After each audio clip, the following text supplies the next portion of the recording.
Please sign here, Mom." The moment those words fell, my heart sank. Inside the laundry shop, the hum of the washer filled the air, and the smell of bleach stung my nose. My 3 sons exchanged glances before sliding a single sheet of paper toward me. Consent for nursing home admission.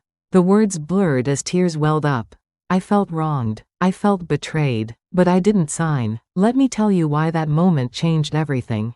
You're listening to Silver Story Tree, where the voices of life's late chapters gently bloom again.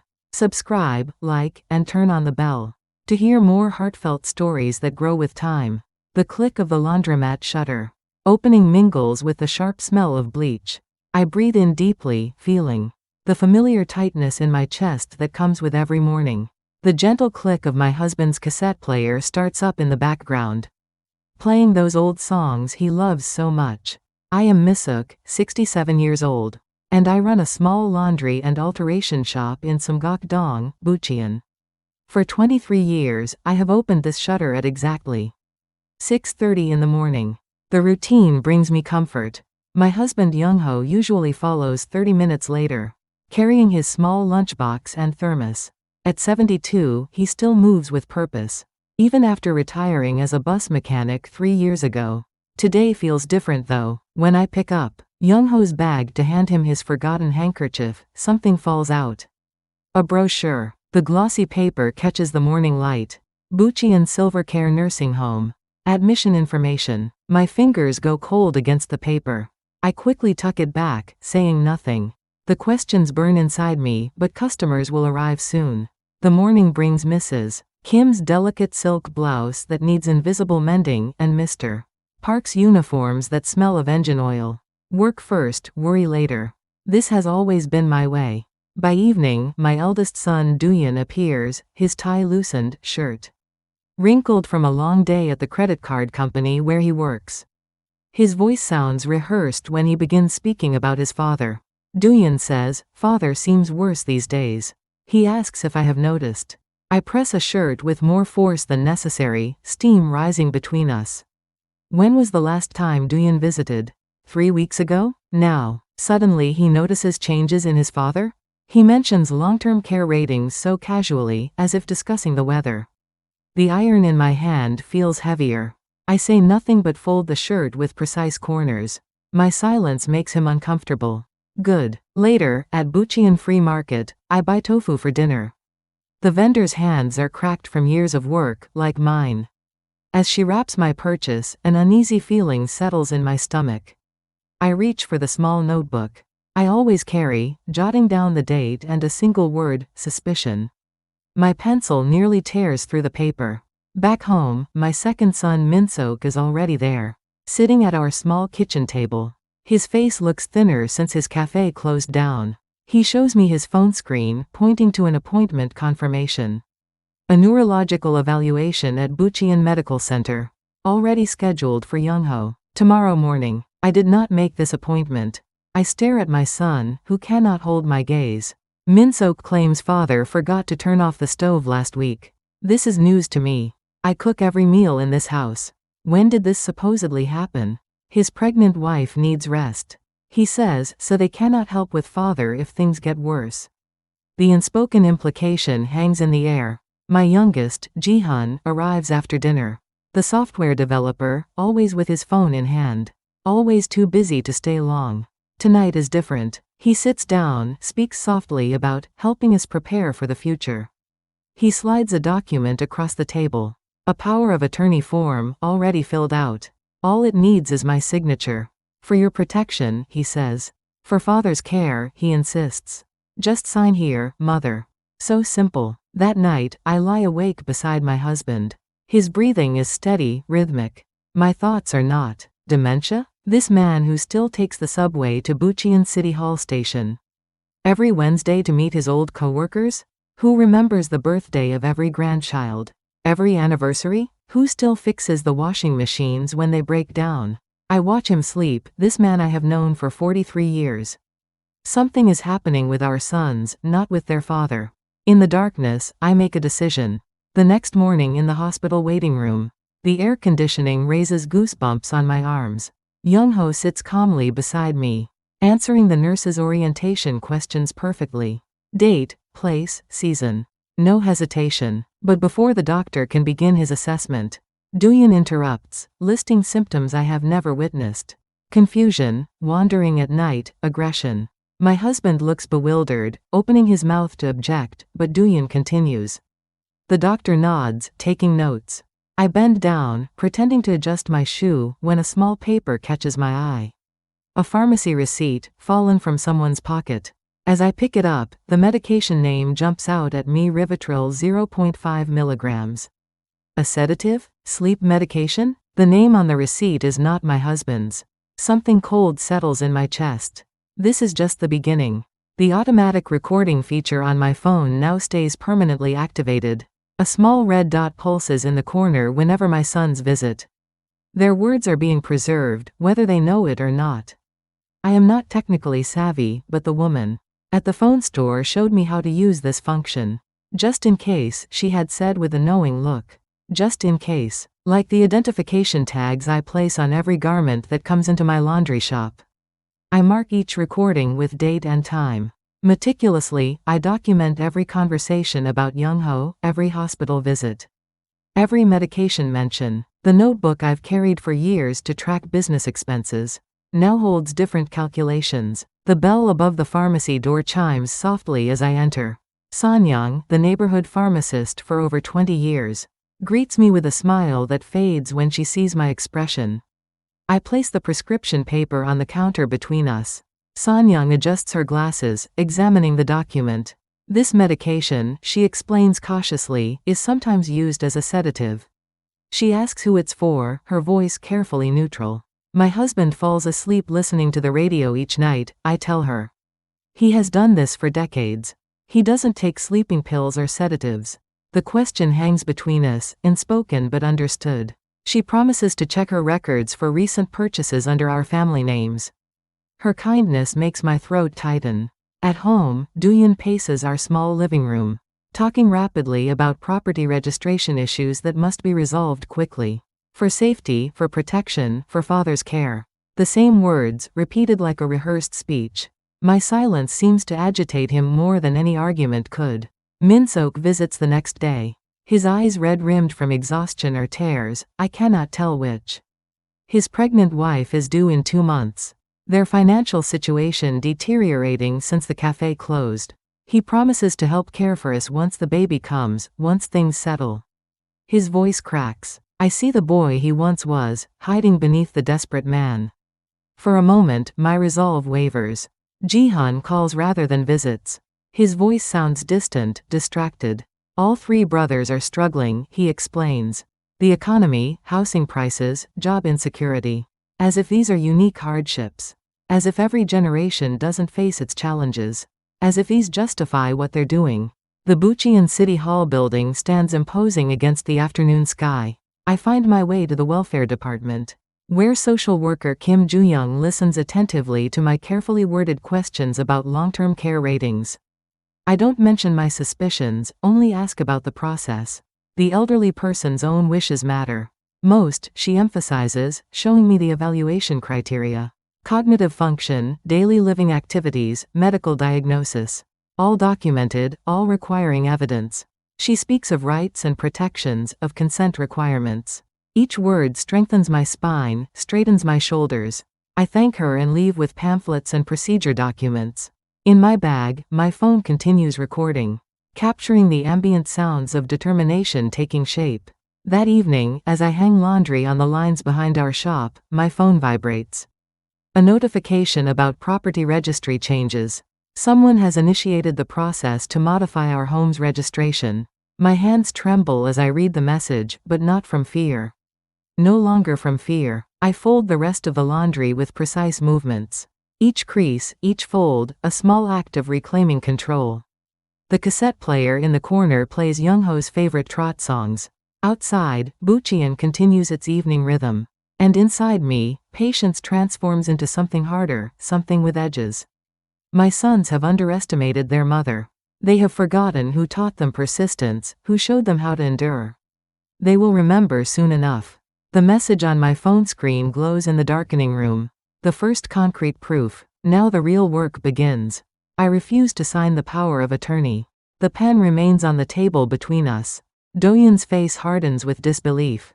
He has never heard me say no so firmly before. My words are few, my tone final. Not this time. Not ever. The registry office smells of paper and metal. I request property records for our home. The clerk looks bored, typing our address into the system. The printer whirs. Documents emerge. I scan each page carefully, noting recent inquiry timestamps.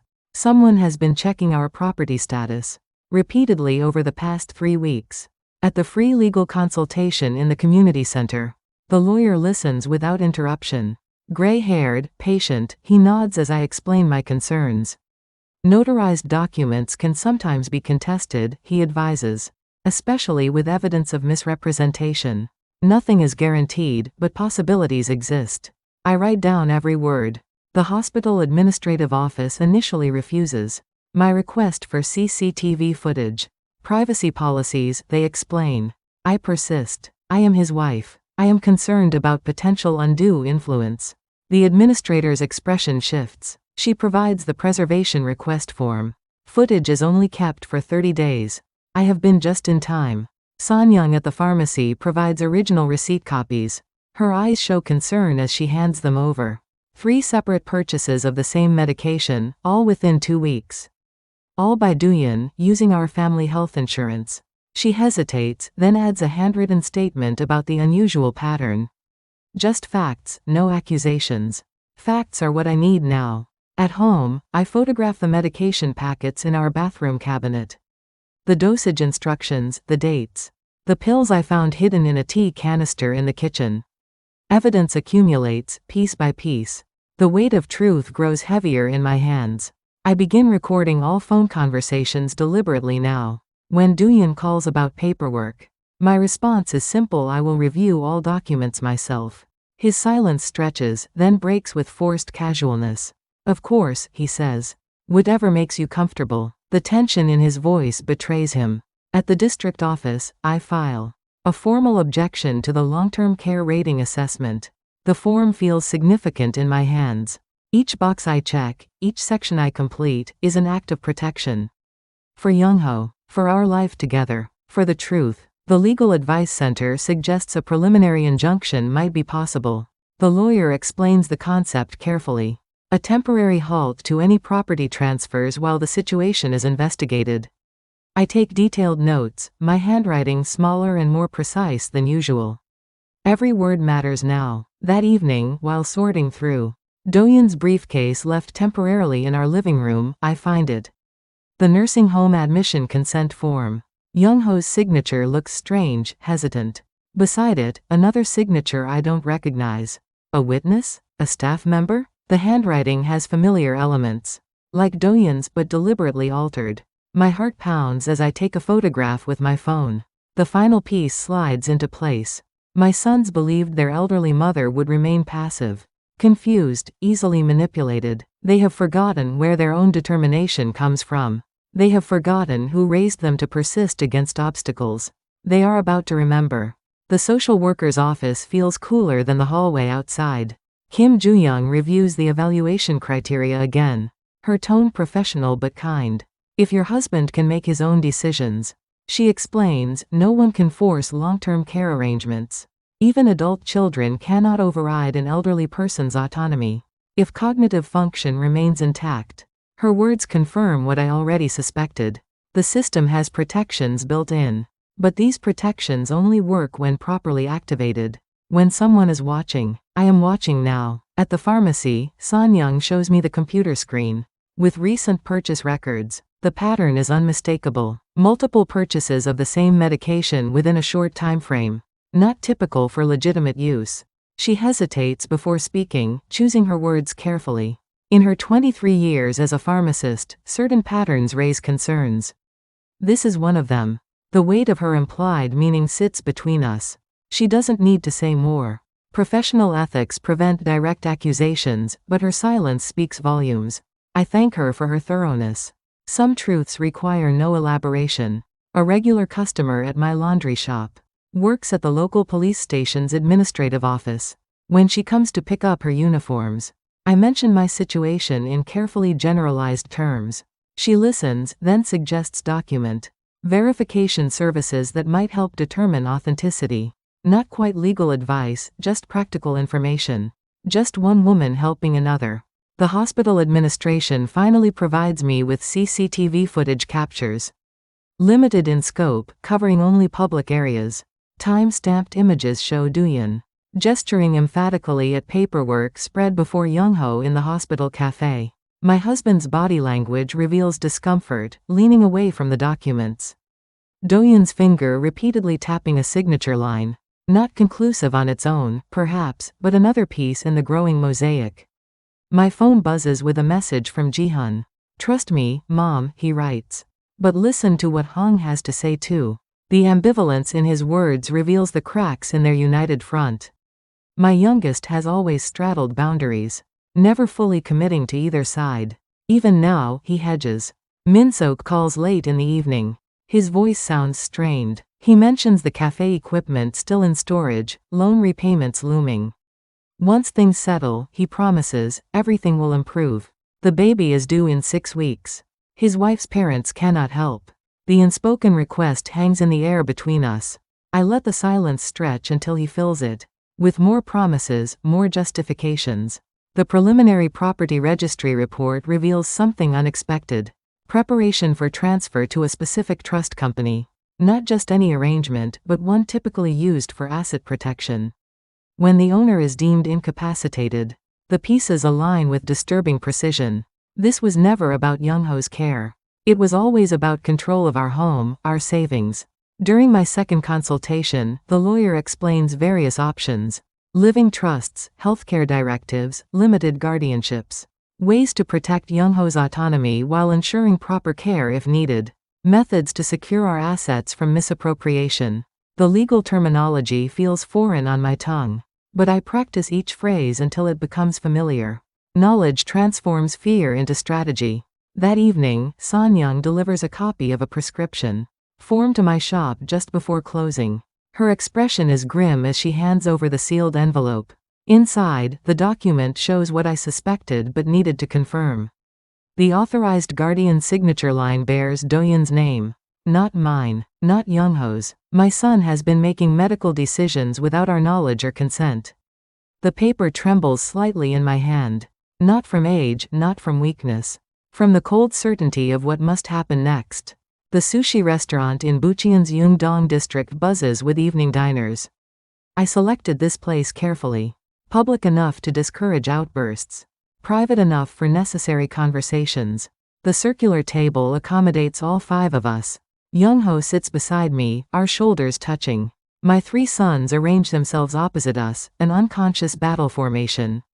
Tonight, I will speak, I announce. My voice sounds different, even to my own ears. Calmer, steadier than it has been in weeks. The sons who normally interrupt fall silent, perhaps surprised by my tone. Perhaps sensing the shift in our familiar dynamics. One by one, I place items on the table between us. The pharmacy receipts, fanned out like playing cards. The prescription copies with authorized guardian signatures. The property registry excerpt showing recent inquiry patterns. My evidence, carefully arranged between soy sauce dishes and teacups. From my phone, voices emerge. The recording quality is surprisingly clear. Doyun instructing me to just pass the paperwork along. Min-seok discussing Young-ho's supposed cognitive decline with his brother. When they thought I wasn't listening. Ji-hun suggesting that I wouldn't understand the complex legal arrangements they were making, for our protection. Then the hospital CCTV captures, showing the signature coaching session. Doyun pointing repeatedly at document lines. Young-ho's confused expression, the body language telling its own story. The images speak what words cannot fully convey. Doyun breaks first, his justifications tumbling out. Father would be more comfortable with professional care. The house is too much work for me at my age. They were thinking about my future security. His words sound hollow even to himself, I can tell. The rehearsed explanations dissolving under the weight of exposed truth. Min-seok's facade cracks next, revealing the desperate father to be beneath. His wife's difficult pregnancy, the mounting medical bills. The failed business loan guarantees coming due. The baby will arrive soon. He pleads, as if this explains everything, excuses everything. Tears gather in his eyes, but I have dried my own long ago. Compassion remains, but not at the cost of justice. Jihan says nothing. My youngest, always the observer, now sits in silence. A tear slides down his cheek, dropping onto the tablecloth. Of the three, he perhaps understands most clearly what has been lost here tonight. Trust, once broken, becomes a different substance altogether. Not destroyed, perhaps, but fundamentally altered. I look at each son in turn. These men I carried, raised, sacrificed for. Men now with graying temples and worry lines. Men with their own struggles, their own families, their own desperate choices. I see them clearly, both their actions and their fears. Understanding does not require acceptance. Parents are not safety nets, I tell them finally. My words fall into the silence like stones. We are not emergency funds or property to be managed. We are not problems to be solved or resources to be allocated. We are still the people who taught you to walk, to read, to face your troubles directly. We deserved the same honesty from you. The meal concludes in uncomfortable silence. As we prepare to leave, Duyun reaches into his jacket and withdraws a new envelope. So what about this, he asks, sliding it toward me. His final attempt at negotiation, or perhaps confession. Inside, bank statements showing his mounting debt, collection notices. His own desperate truth. What will you do now, he wants to know. The question hangs between us, heavier than any evidence presented tonight. Whatever comes next, I answer simply, it will begin with truth. The washing machine hums its familiar rhythm, spinning clothes in soapy water. Night has fallen outside our small laundry shop, but inside, work continues. Work has always been my constant, my anchor. Even now, especially now. In the back room, I find Youngho's old cassette recorder. The device feels heavy in my hands, solid in a way that modern technology isn't. I press record and speak quietly into the microphone. Youngho, let's go for a walk. My voice sounds tired even to my own ears, but there's something else there too. Determination, perhaps, or simply clarity. When I bring the recorder to Youngho, his eyes light with recognition. He's always loved mechanical things, things he can fix with his hands. He presses play, hears my invitation, and nods. Wordlessly, he takes his jacket from the hook by the door. Some communications need no elaboration. Bucheon Central Park breathes differently at night. Quieter, more contemplative. Autumn winds rustle through trees that have seen decades of city changes. On a wooden bench, worn smooth by countless visitors, we sit together. Our breaths form small clouds in the cooling air. Was I being foolish? Youngho asks suddenly. His question carries no self-pity, only genuine reflection. Always the mechanic, analyzing the malfunction, seeking to understand. No, I tell him, squeezing his hand. We trusted too much, expected too much. We believed that family bonds were unbreakable by definition, rather than relationships requiring maintenance like any other. My voice sounds different when I speak these truths aloud. Steadier. Inside me, old resentments tangle with fresh compassion. The hurt of betrayal wrestles with maternal instinct. They will always be our sons, regardless of their actions. This complexity resides in my chest like a physical weight. The boys need to survive too, Youngho says after a long silence. His capacity for forgiveness has always exceeded mine. Still, he adds, boundaries must be maintained. His wisdom, so often expressed through simple statements, grounds me as it always has. Back home, I make a careful list for tomorrow. Each item represents a step toward resolution, toward protection. I write in my neat, precise handwriting, each character formed with intention. The plans bring me a sense of control that has been missing these past weeks. The phone chimes with an incoming message. The lawyer, confirming what I suspected. Notarization cancellation is possible under certain circumstances. Coercion, misrepresentation, lack of proper disclosure. The path forward isn't guaranteed, but it exists. Sometimes, that knowledge alone is enough to take the next step. Tomorrow, we begin again. The notarization cancellation request feels heavy in my hands. Despite being just a few sheets of paper, the grounds listed seem so formal, so impersonal. Compared to the family drama they represent. Insufficient disclosure of consequences, questionable authenticity, Potential undue influence. Legal language transforms personal betrayal into procedural issues. Perhaps this distance is necessary. At the family court, I submit our written statement. Regarding the limited guardianship hearing, I attach the video evidence of Young-ho's clear communication abilities, along with my daily journal documenting his normal activities. The court clerk accepts the package without emotion. Another case in a busy system. To her, we are just file numbers. To us, this is our autonomy at stake. The bank manager remembers me from years of Saturday morning deposits. He explains the separate account structure with practiced efficiency. A living expense flow with automated transfers. Protection mechanisms that allow access for legitimate needs while preventing large withdrawals or transfers without dual authorization. Financial architecture designed to preserve independence while acknowledging vulnerabilities. At the property registry office, I request correction procedures and notification alert cancellations. The official explains the process for contesting unauthorized modification attempts. His expression remains neutral, but his thoroughness suggests understanding beyond what is said. Some situations are common enough to be recognized without elaboration. The formal document requesting medication dispensing verification arrives at Sanyang's pharmacy with administrative letterhead. Her witness statement might be necessary later, the lawyer advised. Documentation of unusual prescription patterns. Evidence gathering continues, methodical and thorough. Each paper another brick in the wall of protection. I submit the hospital CCTV documentation through proper channels. Each form completed precisely, each request worded carefully. The legal process requires patience, demands exactness. I have both in abundance now. My years of measuring fabric, of precise alterations, have prepared me for this meticulous work. After consultation with the police station's administrative staff, I prepare a fact-finding request regarding potential document forgery and coercion concerns. Not a formal accusation yet, just a preliminary inquiry. The officer explains the process with professional detachment. Evidence thresholds, investigation parameters, potential outcomes. I take careful notes, understanding that knowledge prepares me for whatever comes next. That evening, I draft a family agreement template in my neat handwriting.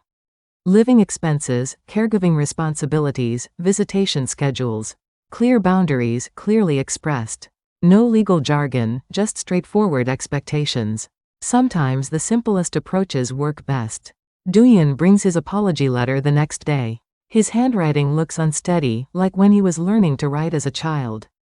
He includes documentation of his debt counseling appointment. The financial burden crushing him is substantial but not insurmountable. The debt restructuring counselor believes solutions exist. I make no promises but accept the documents with a nod. Acknowledgement, not absolution. That will take longer. 3 days later, an official envelope arrives from the court. The notification for the initial hearing date stares up at me.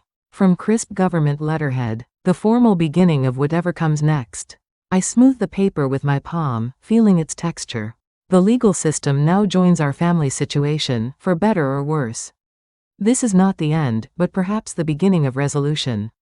After the court hearing, temporary measures halt any property transfers. The judge's ruling was measured, careful. Neither complete victory nor defeat for anyone involved. Just a breathing space, a pause for proper evaluation. The legal system works slowly, but it does work. The nursing home plans have been suspended. Instead, Young-ho now attends the local daycare center twice weekly. He enjoys the music therapy sessions, returns home with watercolor paintings that we hang in the laundry shop.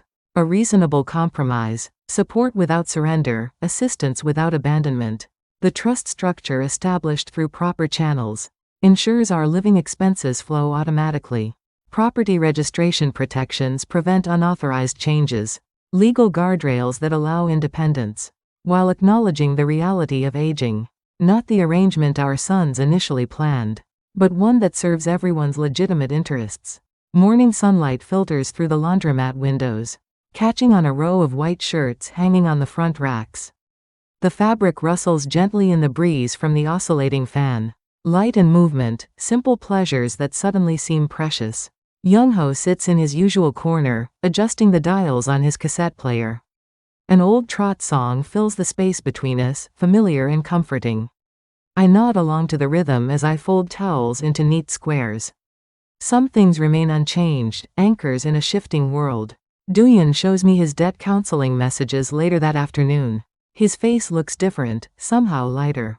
Despite the financial burden he still carries. The structured repayment plan will take years, but offers a path forward. He doesn't ask for money, just shares the information. A small step, but in the right direction. Min-seok has started night delivery work alongside his day job. The dark circles under his eyes tell of exhaustion, but also of responsibility accepted. His baby daughter, now 3 months old, sometimes visits the shop with her mother. When Min-seok holds her, his expression transforms. Some motivations transcend explanation. Ji-hun created a shared digital calendar for our medical appointments. He attends when his work allows, quiet but present. Of the 3 sons, he speaks least about what happened. But his actions show the most consistent change. Some regrets express themselves better through behavior than words. The autumn wind picks up outside, making the hanging shirts dance and sway against each other. The sound of fabric brushing fabric creates a gentle symphony. Change and constancy, movement within structure. Perhaps this is what family means after all. For 43 years, I defined myself through others. Someone's wife, someone's mother. The laundress, the seamstress, the caretaker. These roles remain, but something new has emerged alongside them. A woman who stood her ground, who protected what mattered. Who redrew boundaries with careful precision. Young-ho catches my eye across the shop and smiles. That same smile that first captured my heart decades ago. We have weathered this storm together, as we have weathered others before. Older now, perhaps wiser, certainly clearer about what matters most. The white shirts continue their gentle dance in the breeze. Tomorrow will bring more laundry. More customers, more of life's ordinary challenges. I am ready for them all. At 67, I have finally begun to live as myself. Everyone, I'm sure some of you have been hurt by family too. I was deeply wounded by the people I trusted most, but in the end, what I truly had to protect was my own heart. There's no such thing as a perfect family. Yet sincerity and courage always remain. It's never too late, we can always begin again. Please share your thoughts and experiences in the comments. Your likes and subscriptions give me the strength to keep telling stories like mine. And if you know someone who needs to hear this, please share it with them. Wishing you good health and peace in your heart.